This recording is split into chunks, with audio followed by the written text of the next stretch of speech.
인생을 잘 모를 때는, 삶을 잘 모를 때는 좋은 학교를 나오고 좋은 직장을 가져서 결혼을 잘해서 넉넉한 돈을 벌면서 사는 것이 잘 사는 것인 줄 알았어요. 결국 두 가지가 인생을 보장한다고 알았습니다. 첫째는 뭐냐 하면 인정이죠. 인정은 다른 말로 명예입니다. 사람들의 인정을 받고 사람들의 존경을 받는 것이죠. 사회적인 존경, 도덕적인 존경, 또 인격적인 존경, 종교적인 존경이 있습니다. 여러분, 왜 그렇게 좋은 직장을 들어가려고 하죠? 왜 그렇게 좋은 대학을 가려고 합니까? 왜 그렇게 결혼을 잘 하려고 해요? 그것은 사람들로부터 인정받고 싶은 것 때문에 그렇습니다. 그런 것으로 나의 가치를 증명하기 위해서 그렇습니다. 또 하나는 힘이에요. 힘은 어디에서 나오느냐? 돈과 권력에서 나옵니다. 힘은 돈과 권력에서 나와요. 왜 그렇게 많은 돈을 벌려고 할까요? 그것은 여러분 힘을 가지기 위해서입니다. 왜 그렇게 정치권을 기웃거리는 것일까요? 힘을 가지기 위해서예요. 그런 것이 여러분 내 인생을 세우는 줄 알았단 말이에요. 언제까지? 예수를 만나기 전까지.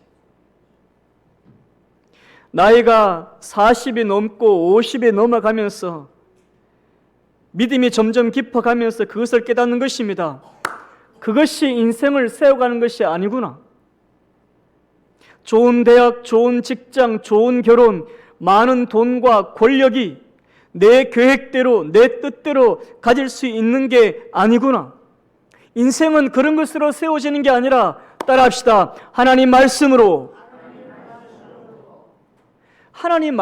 세워지는 거구나. 히브리서 11장 3절 말씀. 믿음으로 모든 세계가 하나님의 말씀으로 지어진 줄을 우리가 아나니 보이는 것은 나타난 것으로 말미암아 된 것이 아니니라. 이 보이는 것은 세상 만물이에요. 세상 만물, 나타난 것도 세상 만물입니다. 세상 만물은 세상 만물로 말미암아 만들어진 게 아니라는 거예요. 세상 만물은 보이지 않는 하나님의 말씀으로 만들어졌습니다. 이 세상도 하나님의 말씀으로 만들어졌다면 저와 여러분의 인생도 하나님의 말씀으로 만들어지는 줄로 믿습니다. 우리 인생이 말씀으로 세워지는 것입니다. 잠언 3장 3절 4절. 인자와 진리가 내게서 떠나지 말게 하고 그것을 내 목에 매며 내 마음판에 새기라. 그리하면 내가 하나님과 사람 앞에서 은총과 귀중히 여김을 받으리라. 여기 인자와 진리는 하나님의 말씀이에요. 하나님의 말씀을 내 목에 매고 내 마음판에 새기면 하나님이 어떻게 한다고요? 그 사람을 하나님과 사람 앞에서 어떻게 한다고요? 은총과 귀중히 여김을 받게 한다는 것입니다. 누가? 하나님이. 21절 26절. 내 아들아 완전한 지혜와 근신을 지키고 이것들이 내 눈앞에서 떠나지 말게 하라. 그리하면 그것이 내 영혼의 생명이 되고 내 목의 장식이 되리니 내가 내 길을 평안히 행하겠고 내 발이 거치지 아니하겠으며 내가 누울 때에 두려워하지 않겠고 내가 누운 적 내 잠이 달리로다. 너는 갑작스러운 두려움도 악인에게 닥치는 멸망도 두려워하지 말라. 대저 여호와는 내가 의지할 이시니라. 내 발을 지켜 걸리지 않게 하시리라. 이 말씀의 핵심은 뭐냐 하면 완전한 지혜와 근신은 하나님의 말씀인 거예요. 하나님 말씀을 눈앞에서 떠나지 말게 하고 그것을 묵상하고 엎조리고 암송하고 끊임없이 마음에 되뇌이면 하나님이 어떻게 한다고요? 우리의 인생을 너의 길을 평안히 행하겠고 내 발, 네가 가는 사업에 네가 가는 길, 너가 가는 길 위에 하나님이 걸림돌이 없게 하겠다는 거예요. 왜? 하나님이 그 길을 열어주시기 때문에 그렇습니다. 시편 37편 3절 말씀. 여호와를 의뢰하고 선을 행하라. 땅에 머무는 동안 그의 성실을 목걸거리로 삼을지니라.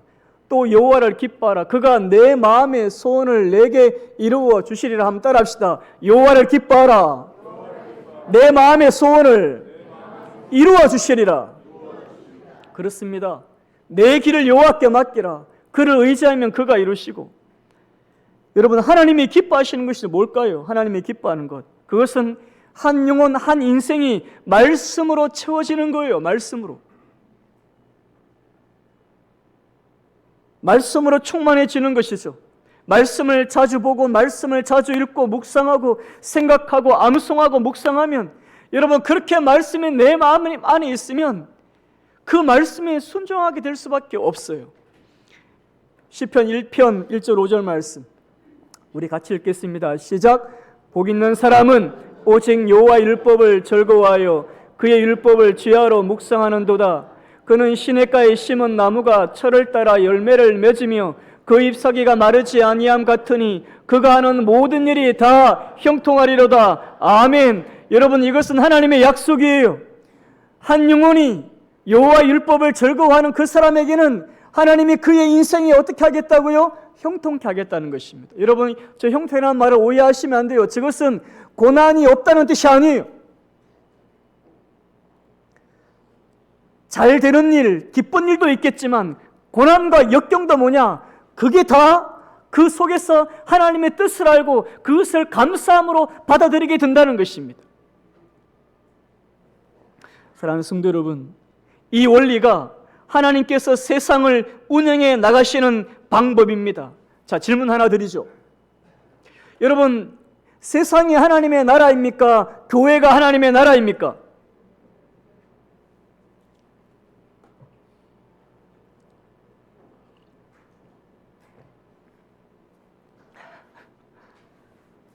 자, 세상이 하나님의 나라입니까? 교회가 하나님의 나라입니까?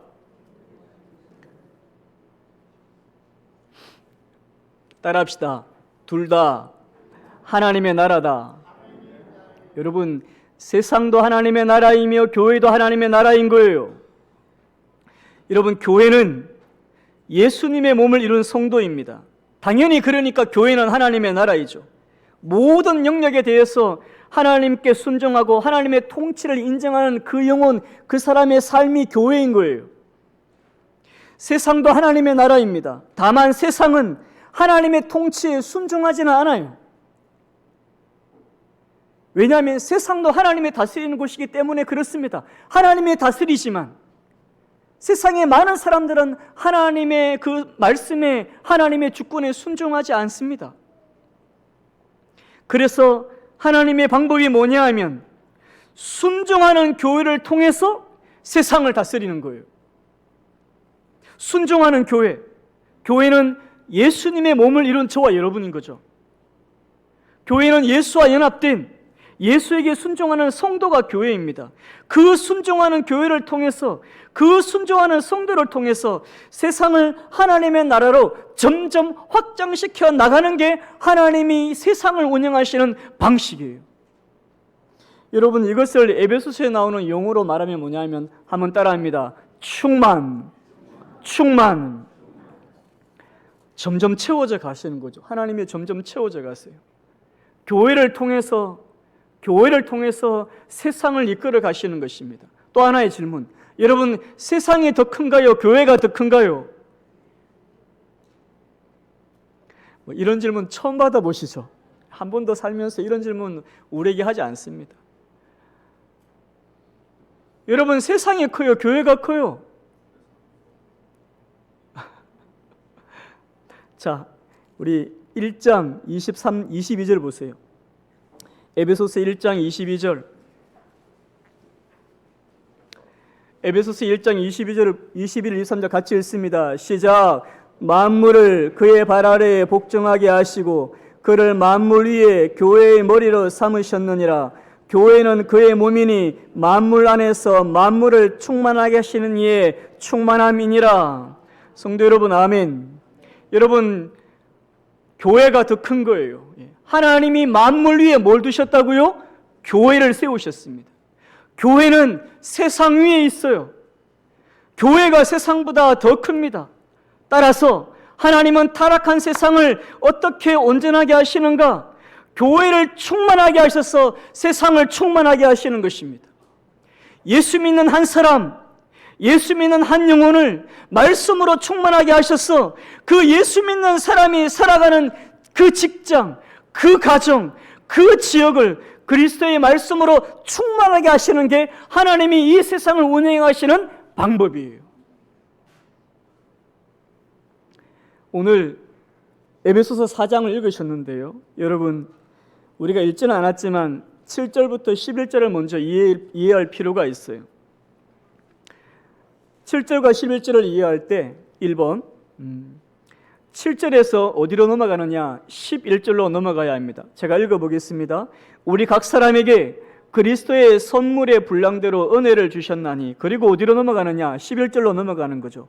그가 어떤 사람은 사도로, 어떤 사람은 선지자로, 어떤 사람은 복음 전하는 자로, 어떤 사람은 목사와 교사로 삼으셨으니. 그런데 그 사이에 8절, 9절, 10절이 삽입되어 있어요. 이게 뭐냐 하면 하나님, 바울이 예수님을 지금 찬양하는 고백인 거예요. 바울은 예수님을 너무너무 사랑했어요. 그래서 예수의 이름만 나오면 자기를 잊어버리고 그 예수님이 하신 일을 막 찬양하기 시작하는 게 바울 서신의 여기저기에 나와요. 그래서 이 8절, 9절, 10절에서 뭐냐? 바울이 예수님의 성육신, 부활, 승천을 찬양하고 있는 것입니다. 8절에 보시면 이렇게 말해요. 그러므로 이르기를 그가 위로 올라가실 때에 사로잡혔던 자들을 사로잡으시고 사람들에게 선물을 주셨다. 이거 그냥 읽으면 이해가 잘 안 되는 말씀이잖아요. 이 8절은 뭐냐 하면 여러분, 8절은 시편 68편을 바울이 인용한 것입니다. 시편 68편은 다윗이 지은 시인데요, 출애굽 당시에 하나님의 승리를 노래한 그 다윗의 시를 지금 바울이 인용하고 있는 것입니다. 여러분, 고대 전쟁 때는 승리한 장군이 적군의 포로들을 다 묶어서 뒤에 줄 세워서 다 데리고 와요. 그리고 자기 시민들에게 그 적군 포로들을 다 구경거리로 다 이렇게 구경시키고, 그리고 백성들에게 뭘 나눠주느냐? 그 전쟁에서 얻은 금은 보화와 수많은 어떤 그런 진귀한 것들 백성들에게 다 선물로 나눠주는 거죠. 고대 사회가 다 그랬습니다.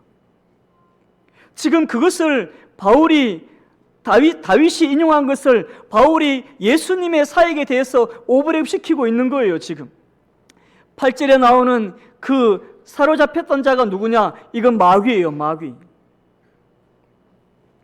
사람들에게 주신 선물은 뭐냐? 이것은 성령입니다. 9절, 올라가셨다 하였은즉 땅 아래 낮은 곳으로 내리셨던 것이 아니면 무엇이냐? 이것은 뭐냐면 예수님의 성육신 사건을 말하는 거예요. 10절, 내리셨던 그가 모든 하늘 위에 오르신 자니 이는 만물을 충만하게 하려 하심이라. 이 10절 전반부는 무엇을 말하느냐? 예수님의 부활과 승천을 말하는 것입니다. 죄 없는 하나님의 아들 예수께서 왜 영광의 자리를 버리시고 이 세상에 사람으로 오셔서 고난당하시고 십자가에 죽으시며 3일 만에 부활하시고 승천하신 이유가 뭐냐? 그것은 여러분 10절 끝에 보세요. 이는부터 같이 읽습니다. 시작. 이는 만물을 충만하게 하려 하심이라. 하나님의 아들을 세상에 보내셨어. 죄 없는 그분이 나 때문에 고난당하시고 십자가에 죽으시고 부활하고 승천하신 것은 세상을 충만하게 하시기 위함인 거예요. 온 세상을 온전하게 하고 온 세상을 구원하게 하기 위해서입니다.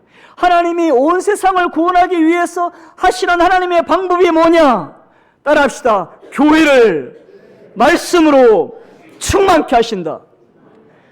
좀 어렵지만 여러분, 이 에베소서 4장 7절부터 흐르는 그 저자의 바울의 의도가 그거예요. 여러분, 교회가 누구라고요? 교회가 누구라고요? 나요, 나. 교회는 납니다. 교회는 나예요. 하나님이 자식을 바로 세우고, 하나님의 남편을 바로 세우고, 하나님이 부모를 바로 세우고, 하나님이 시댁을 바로 세우고, 친정을 바로 세우고, 처가를 바로 세우고, 회사를 바로 세우고, 지역을 바로 세우고, 민족을 바로 세우는 방법이 뭐냐? 교회인 나 자신을 무엇으로 충만케 한다고요? 말씀으로. 말씀으로.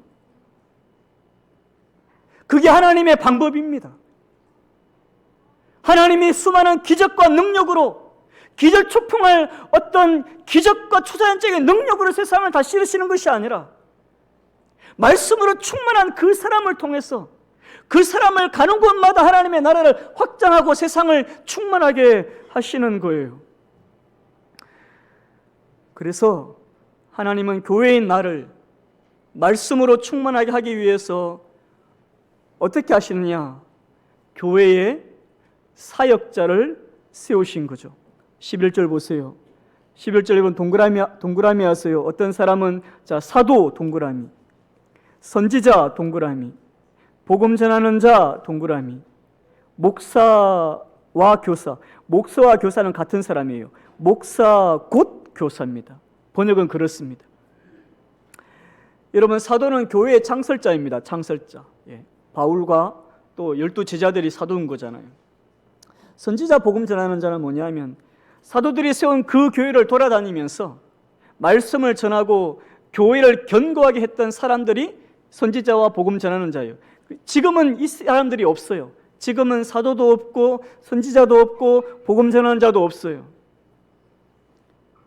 지금은 누구가 남아있냐? 목사만 남아있어요. 목사는 뭐냐? 목사는 한 교회를 책임지는 사역자가 목사입니다. 그래서 지금 에베소서에 나오는 사역자들 중에 목사만 남은 거예요. 목사만. 주님께서 교회에 이런 말씀 사역자를 세우신 첫 번째 유혹이 뭐냐면 한번 따라합시다. 성도를 온전하게 하기 위해서. 성도를 온전하게 하기 위해서 하나님이 말씀 사역자를 세우신 거예요. 온전하게 하다가 뭐냐 하면 준비시키다, 훈련시키다 이런 뜻입니다. 목회자는 예수의 피 묻은 복음을 가지고 성도를 준비시키고 훈련시키는 일을 하는 사람이에요. 그러므로 모든 성도는 여러분 말씀으로 훈련받고 양육받아야 합니다. 그렇지 않으면 여러분 온전한 성도가 될 수 없어요. 온전한 성도는 교회를 오래 다닌 사람이 아니에요. 교회의 직분을 가진 사람이 아닙니다.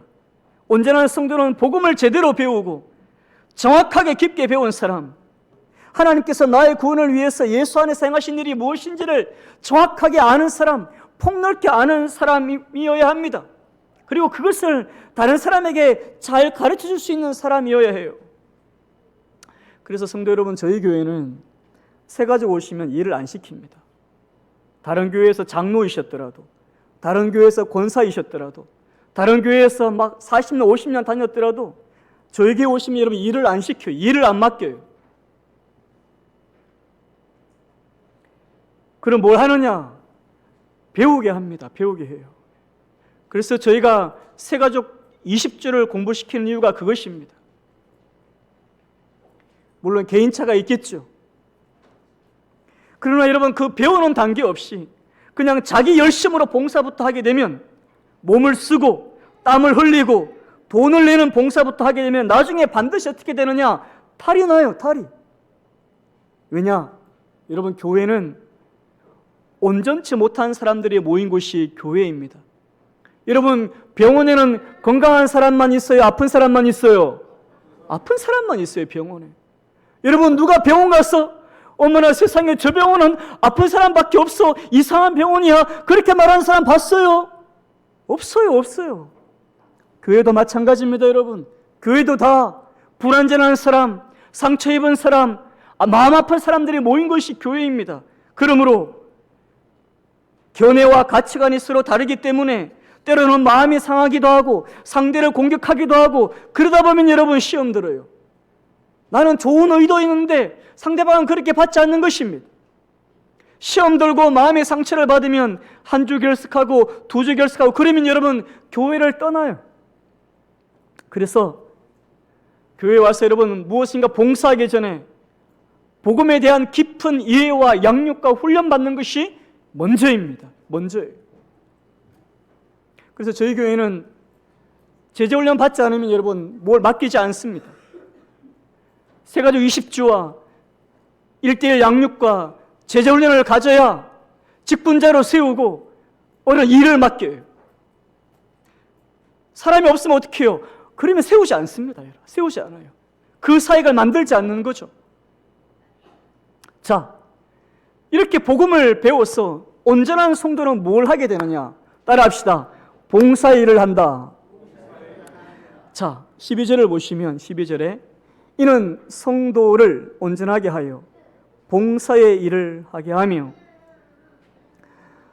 이 본문을 여러 번 들은 분들은 이제 이 의미를 잘 아시겠죠. 그러나 아직 잘 모르시는 분들을 위해서 한 번 더 설명하겠습니다. 많은 분들이 이 성경을 읽을 때 여러분 12절에 이 봉사를 오해해요. 이 봉사를 뭐로 생각하느냐 하면 식당 봉사, 주차 봉사, 안내 봉사, 그런 걸 생각해요. 그렇지 않습니다, 여러분. 4장 12절의 이 봉사는 그런 봉사를 말하는 게 아니에요. 이 봉사일이란 뭐냐 하면 바로 11절에 나오는 이 사람들이 했던 일입니다. 사도가 했던 일, 선지자가 했던 일, 복음 전환자가 했던 일, 목사 및 교사가 했던 일이에요. 이들이 했던 일이 뭐죠? 말씀을 가르치는 일이에요. 말씀을 가르치는 일. 12절에 나오는 이 봉사는 말씀을 가르치는 봉사를 말하는 것입니다. 사람을 양육하고 사람을 훈련시키는 봉사를 말하는 거예요. 사랑하는 성도 여러분, 저와 여러분은 다른 사람들에게 복음을 설명할 수 있어야 돼요.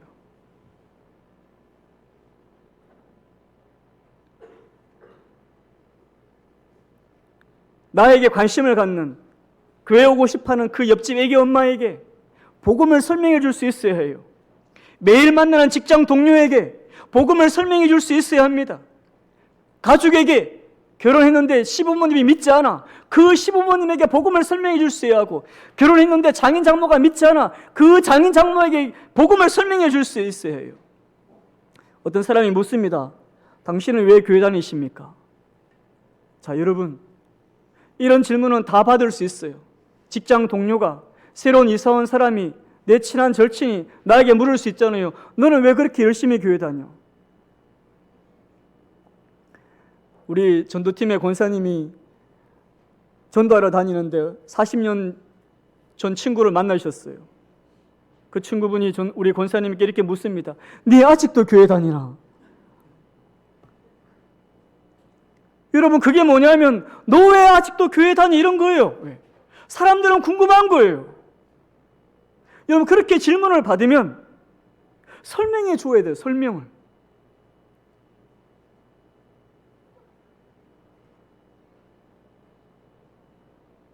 시집온 며느리에게, 장가온 사위에게, 믿음이 없는 남편에게 명절마다 손자 손녀가 집에 오면 여러분 그 아이를 앉혀놓고 설명할 수 있어야 되는 거죠. 뭐 목사처럼 이렇게 막 12주 몇 주를 가르치라는 게 아니라 했죠. 5분만이라도 10분만이라도 그 아이에게 복음이 뭔지, 왜 교회를 다녀야 되는 건지, 왜 예수를 믿어야 되는 건지 설명할 수 있어야 되는 거죠. 설명할 수 있어야 되는 거예요.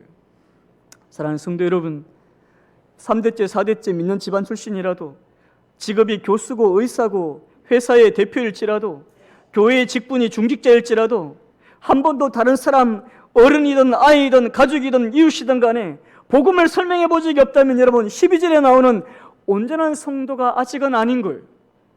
이 말씀이 우리에게 여러분 도전이 되는 것입니다.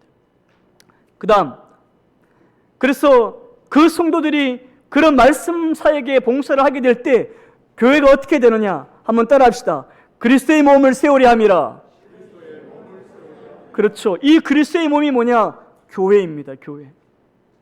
성도가 그렇게 가족에게, 이웃에게, 친지에게 복음을 설명하고 가르칠 때 그리스도의 몸인 교회가 온전히 세워져 가는 것입니다. 성도 여러분, 건강한 교회는 재정이 빵빵한 교회가 아니에요. 건물이 삐까번쩍한 교회가 아닙니다.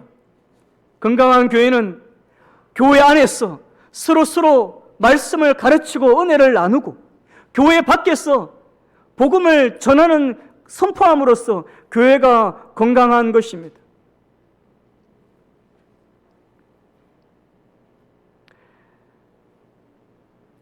정신과 의사가 말하기를 정신과 역사에 자녀가 5명인 여자치고 정신과에 온 적이 없다고 해요.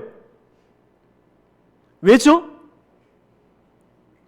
자녀가 많은 엄마는 그 자녀들을 양육시키고 입히고 먹이느라 마음에 아플 여가가 없어요. 정신줄을 놓을 시간이 없는 거죠. 자기가 없어지는 거예요. 자기를 놓고 아이들만 이렇게 키우는 거잖아요. 누가 정신과에 오느냐, 여러분? 자녀가 없는 여자가 정신과에 와요. 왜 그렇죠? 이 사람은 관심이 누구에게밖에 없어요? 자기에게밖에 없어, 자기에게. 마찬가지예요, 성도 여러분. 영적인 자녀가 없는 성도는 자기에게만 관심을 가져요. 내가 상처받았다, 기분이 상했다, 자존심이 상했다.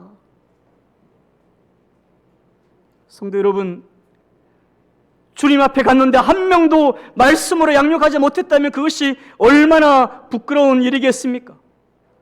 저와 여러분이 예수의 복음으로 말씀을 가르치는 일로 주님의 몸된 교회를 세워가는 온전한 성도가 되시기를 주의 이름으로 축원합니다. 아멘. 여러분, 그래서 우리 교회는 뭐냐? 우리 교회는 십자가 복음으로 성도와 교회를 온전히 세워가는 교회입니다.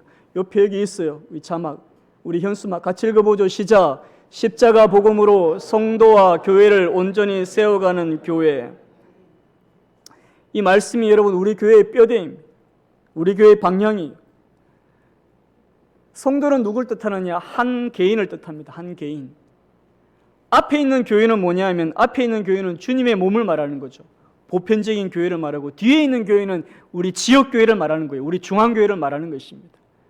복음으로 한 가정 한 가정, 한 개인 한 개인을 온전하게 세우고, 그래서 하나님의 나라를 온전하게 확장하는 그런 지역교회가 우리 교회라는 거예요. 우리 교회.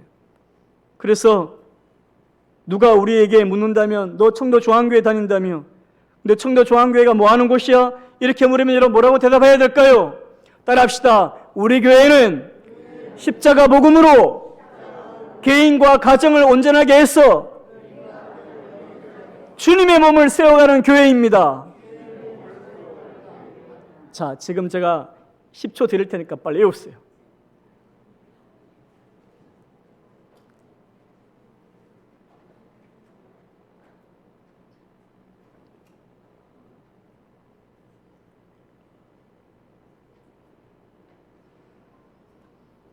자, 우리 옆에 분 보시고 한 사람이 질문하고 청도 중앙교회는 무슨 교회입니까? 이렇게 물으면 한 분이 십자가 복음으로 개인과 가정을 세워서 주님의 몸을 온전하게 하는 교회입니다. 이렇게 대답하세요. 아시겠죠? 자, 합니다. 아시겠죠? 합니다. 서로 질문하고, 자,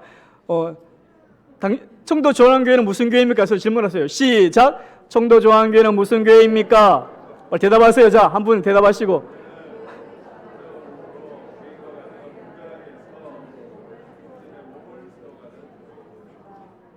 자, 다음 분이 질문하세요. 옆에 있는 분이 다시 바꾸어서. 다시 시작. 청도 중앙교회는 무슨 교회입니까?